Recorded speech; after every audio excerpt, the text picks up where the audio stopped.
Il ruolo di Confcooperative nel territorio è fondamentale perché dà assistenza alle cooperative per quelle che sono poi le prerogative delle stesse in ambito lavorativo.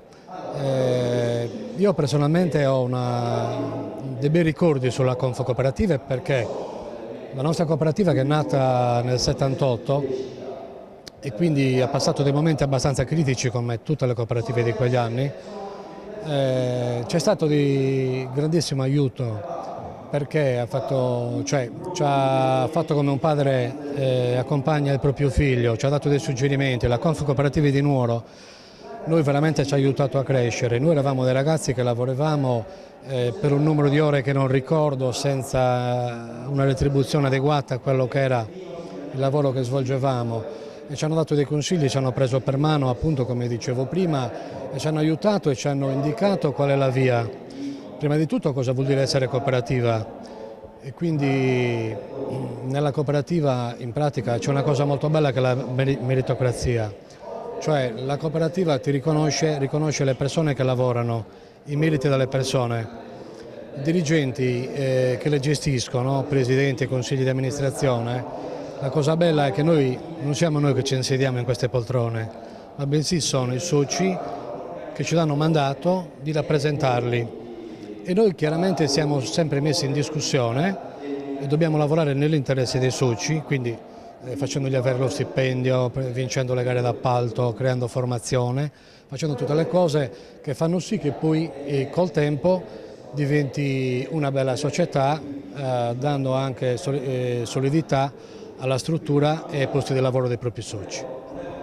Vigilanza Lanuerese esiste dal 78, è una cooperativa che agisce nel territorio, ma non solo, perché siete riusciti ad estendervi in tutta la Sardegna, ad offrire dei servizi in tutta la Sardegna. In questa è la domanda, quanto ha inciso l'essere cooperativa nel riuscire ad arrivare anche fuori Nuoro?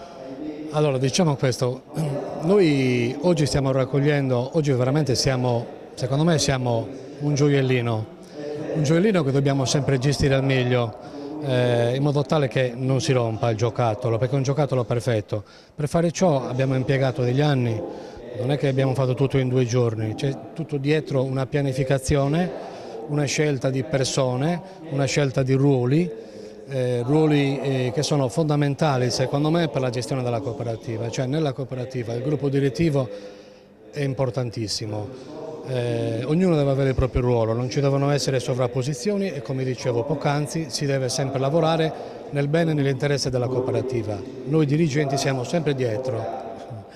Questo appunto ha fatto sì che oggi siamo una bella realtà nel territorio non solo provinciale ma regionale.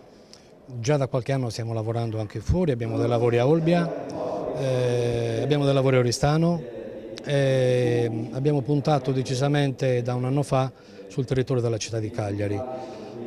Ci stiamo presentando bene, preparati, perché per noi è fondamentale la formazione, sono fondamentali le certificazioni di qualità, tutte quelle cose che fanno sì che poi ti danno un'immagine positiva in un mercato molto impegnativo come quello della vigilanza privata, dove si va a dare supporto sia nel privato che nelle pubbliche amministrazioni, dando delle figure qualificate e professionali.